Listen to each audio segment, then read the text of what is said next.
Welcome to NatChat. My name is Paul Spanos, and today we have with us Harry Malos, who is clinical counselor. And today's topic we will discuss is about self-esteem. Apparently, self-esteem can really affect our happiness, things that we want to achieve in life, and somehow our self-esteem intervenes and affects. And how does this work? Well, it's good to be back, by the way, Paul. Okay. Yes, our self-concept is how we think about ourselves. That whatever that is, it has a concept, and we refer to it as self-concept. How we think and value ourselves. Okay. Self-esteem, in particular, it falls under the same umbrella as the self-concept, but self-esteem refers to how we accept ourselves. Okay. And it all has to do with how we evaluate ourselves with others. So the self-concept is how we think of ourselves, how we perceive others think of ourselves, and the self-esteem refers generally to how we accept ourselves. Okay, that means in both cases. Yeah, if I rephrase it, is how I feel about myself, isn't it? Yes. Or evaluation of even my feelings and my... Correct. How you value yourself, how you see yourself, how you accept yourself affects the self-esteem. And you can either have a positive self-esteem, you can have a low self-esteem, or you can have, perhaps not desirable, a high self-esteem, which also can be undesirable. Okay, that is interesting. It's not just low self-esteem, but high self-esteem is not necessarily good either. No, because high self-esteem refers to people thinking and feeling that they're above everybody else. Okay. Whereas positive self-esteem refers to being happy with who you are, accepting who you are. Can we say that these are the characteristics of self-esteem, or we have other characteristics? Yeah, positive characteristics of self-esteem is having confidence, having the ability and understanding that you have confidence in yourself, having self-acceptance. Okay. Accepting yourself is another good characteristic. Not worrying about what others think, because you're sure of yourself, you're happy with yourself. Having optimism in life, that it's not all cut out to be fatal for you. You have a bit of hope, you have optimism. They are positive characteristics of self-esteem. Now, of course, the low self-esteem is virtually the opposite. Okay. We have lack of confidence. We don't have any confidence. We feel that we're inadequate for any position that may be given to us. How do I know I've got low self-esteem? Is that a fear in there, or? Well, it is a fear. You're always wanting to be valued by others, and you feel that you can't meet the standards of what they are or where they are. Always worrying that the worst is going to happen to you because you lack confidence and ability, and you're always pessimistic. The dark days are always ahead. They are the signals and symptoms of low self-esteem. And then we come back to how we started, that really our happiness is affected when the self-esteem is low. Of course, isn't it? Yes. And our effectiveness, if we want to achieve something, is affected by that. How can I understand? How can I know myself? I do have low self-esteem. How can I be aware of it? Well, it's when you're always unsure of yourself. You're always putting yourself down. You're always in a place where you feel you're inadequate. You don't have the confidence to go out. You don't have the confidence to go for a job interview. You think you will perform badly. You compare yourself negatively with everybody around you. You want approval from everybody. You want positive approval constantly. Okay. And if you don't get it constantly, it is a signal for you that what you feel about yourself, the other person feels also. Oh, okay. And you know, if I may add, Paul, in my experience, there's a lot of people in that condition, and it's quite sad, and it's a relevant discussion that we're having, because it affects a lot of us. Is self-esteem constant, always the same? Oh, that's a very good question, because surveys suggest not. It fluctuates. Okay. It does fluctuate. And I have an interesting experiment that was done back in by psychologists Morse and Gergen in 1970, where they had two participants and in an office for an interview. And waiting in the interview on two different offices were two other members part of the experiment, one on one office and one on the other. In one office, one of the Confederates, as we call the experiment, was shabbily dressed. He was dirty, and he wasn't appropriately dressed, not groomed, and so on. And in the other office, the Confederate, again, which is part of the experiment, was dressed in a immaculate suit, groomed really, really well. Now, the experiment showed quite conclusively that in that room where the person was inappropriately dressed, the self-esteem of the person in that room who was waiting to be interviewed was high, positive. He went into the actual interview feeling sure about himself. Because he compared himself with them. We evaluate ourselves all the time. So the answer to your question is it fluctuates all the time, yes. So in the other room, where the person who was well-dressed, how do you think his self-esteem of the in the interview went? Of course, he was more worried, wasn't he? He was more concerned. So we compare ourselves all the time, and because we do that, our self-esteem fluctuates. In other words, it fluctuates with the environment that we live in, isn't it? Spot on, exactly. The environment at work, the environment at school, the environment... Even the family environment. Even the family environment. Because I don't want our listeners to think, oh, you know what, I've got a problem because I've experienced low self-esteem. It happens naturally because of people around us, the environment as well. However, if it is constant, and if you constantly are in the belief that you feel that others are above you, and you're constantly very critical about yourself. That is a very interesting point, and we're going to continue in a moment. And thank you for being with us. Please stay with us. We will be back shortly to continue with the subject of self-esteem.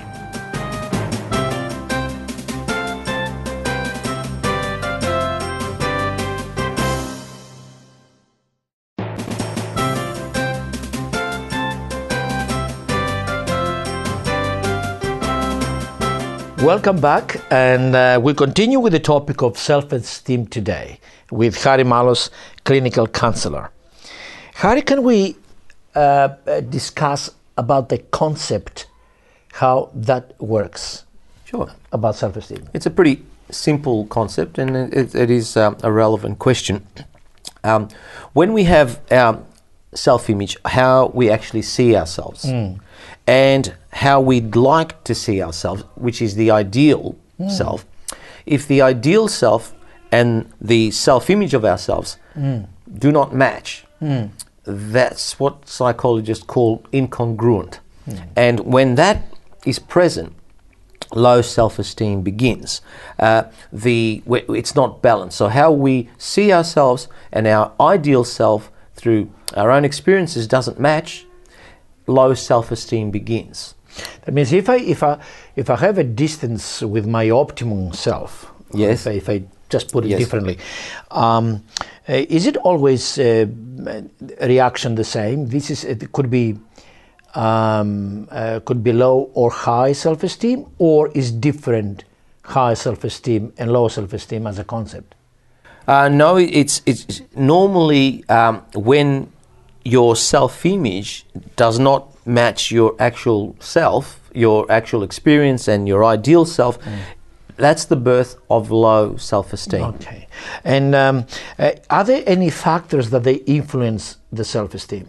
Yeah, there are, and it's interesting because although I have some factors here, it's very important to point out the most important factor, and surveys strongly suggest that the most important factor that influences our esteem is early childhood experiences, particularly from our primary carers, our parents.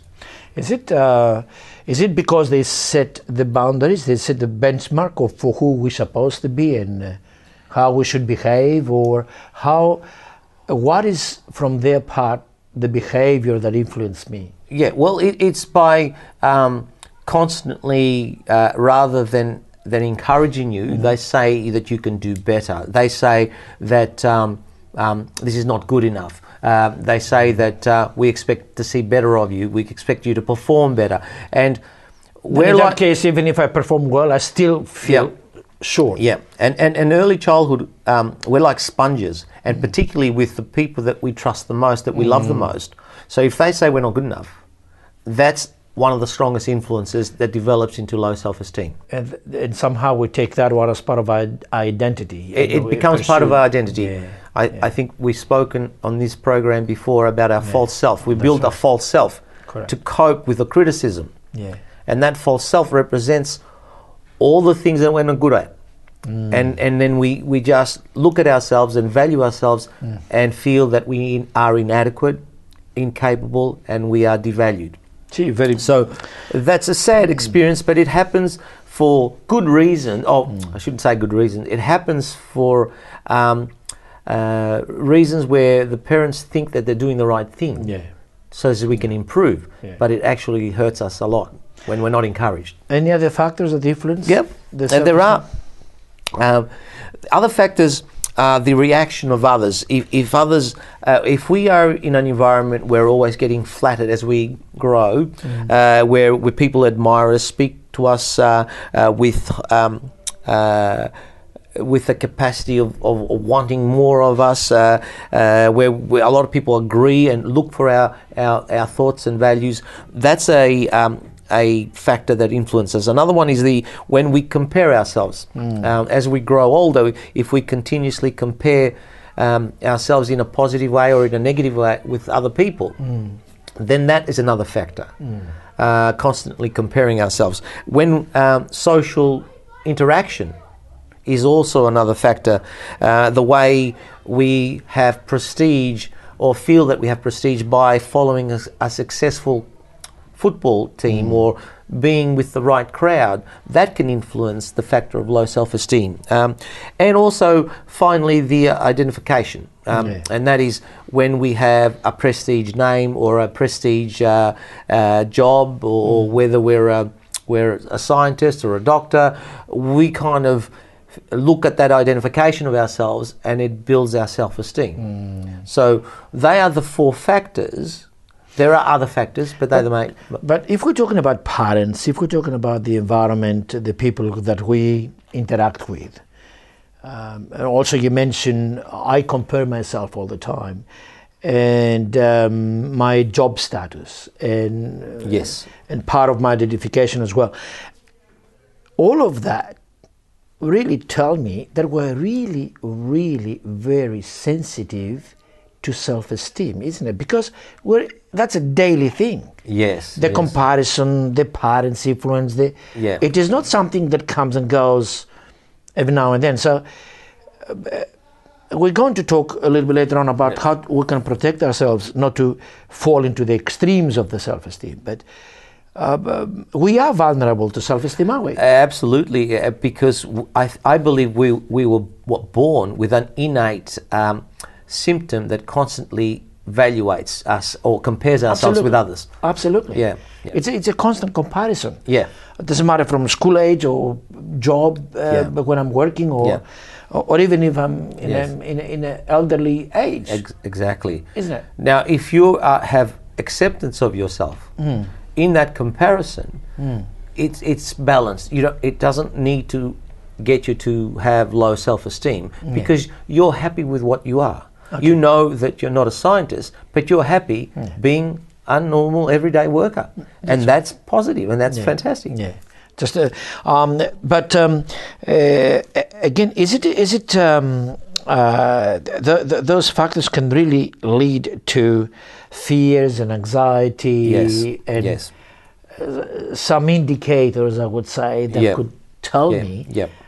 to be aware of my self-esteem and my behavior after that. That's true. That's true. We become fearful. We become compulsive. Yes. We feel that unless we do something in a certain way, we will not get accepted. So we forever spending tireless time making sure we're groomed right, making sure that our house is spick and span and clean, because we feel if it isn't, that that's going to be a direct. Let's start with that in our third segment. Okay. Please stay with us. We'll be back with you shortly.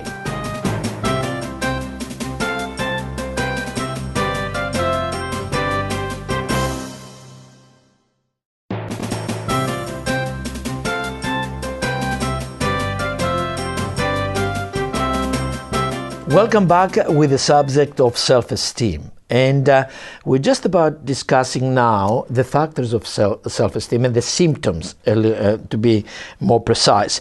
And the symptoms are, can have fears and anxiety.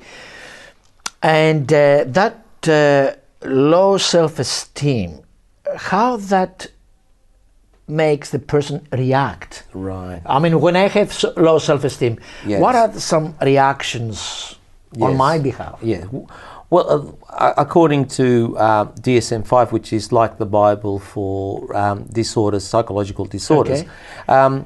when we're talking about low self-esteem, it affects our normal everyday life. For example, we can't get out of bed. We feel like there's no point getting out of bed. We have very, very low optimism of the day. We are always tired. We're always sad. We're always in fear of what might happen. We don't like being social with people, because if we're social, we feel that they are going to look and see what we feel about ourselves. And this, just I would like to connect now again the concept. I think it is beneficial to see the concept again of low self-esteem for who we want to be and who we believe we are. Yes, yes, Isn't it? yes, yes. And we feel low at that moment, and Yeah. then really Yes. cuts the motivation. Yes, generally it's not based on reality. It's just what we feel about ourselves, that we feel we're inadequate. And then our feelings are not really the reality. That's not the yes. Yeah. It's just that what we've grown to believe about ourselves. So we don't want to mix with people. Yes. We don't have a social life.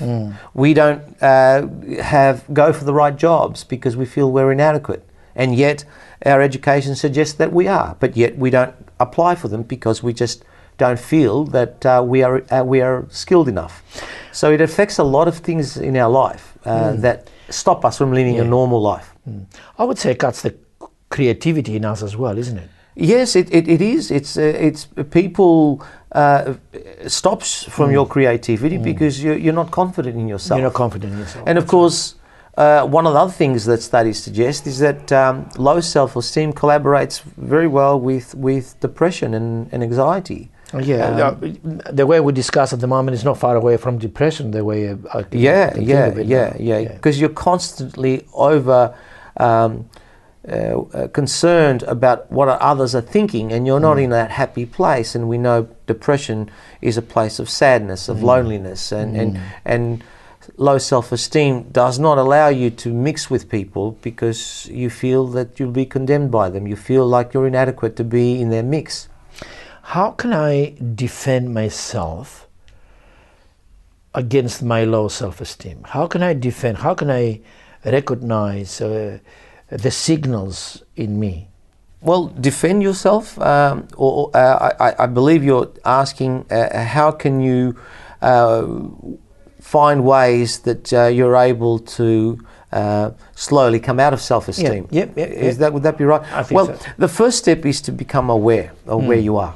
Awareness is always the beginning of awareness. We're talking about who am I in my group, for example, in my work environment, in my skills. Is that what you're saying? Well, being aware of the issue at hand, being aware that this has been going on in me for a while, and it's stopping me from having proper interaction with others, affecting my work, my relationship. Being aware that there is something happening, and it's generally a pattern where we feel that we are not good enough. Okay. So awareness is a very important beginning point. It means when I begin to see in my mind that I put myself down all the time. That's correct. That's correct. That could be one of the signals in me, isn't it? That's right, because unless we become aware, we feel that that's life, that's just normal.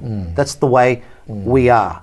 And our character is like this. But once we become aware, then our pattern of life and engagement in life is pointed out to us, and we know that this is us, this is what we do, and it's not beneficial. Correct. Yeah. And it is. Is it triggers that can make me aware of it, or how am I going to discover that? Because usually I feel naturally when I have a low self-esteem, and I believe really that I'm not adequate enough to do things. So is it something that can trigger me that this is mainly your low self-esteem? It is not necessarily you do not evaluate your skills the way you should have. Yes, exactly. And I think a pattern in your own life points out to that. Okay. The pattern of life in itself, of your own experience and awareness of what's going on, is a good indication of where you're at. That means if I come to you and I discuss my low self-esteem, I will need to discover really the patterns of my life. And yes, discover the patterns of your life, and then you ask the question, have these patterns in my life given me enjoyment in life? Have they allowed me to be free and explore and live a life that's normal? So if you ask those questions to yourself by becoming aware that they exist, that is also a very good beginning. And of course, a lot of people ask me, okay, now I know that I'm aware of it. It still hasn't helped because why is it me? Why is it not others that have come with these symptoms? And that's, of course, the importance of knowing how it began. Okay. How it began is through early childhood experiences. Okay. Yeah. Then at least I can discover, I can accept. I need to come to the moment of acceptance. Yes. Who I am, how it started, and then from that moment on, I'm aware. Yes.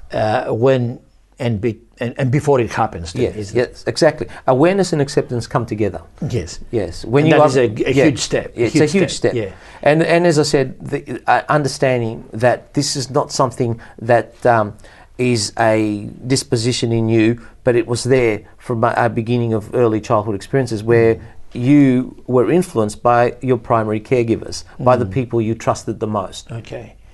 But that is very important subject. Thank you, Harry, for being with us today, because if we're aware of how the low self-esteem starts in our lives and how it influences us, yes, we do not repeat the same mistakes that we recognize have happened before in our lives. Sure. And if we accept what people we trust, they usually tell us, but you are a person that's contrary to what you feel about yourself. And if you're a religious person, you hear what God has to say about you, and that is another fact. That is another positive thing, isn't it?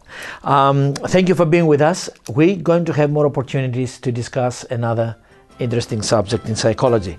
Thank you for being with us. We're going to see you again next week at the same time.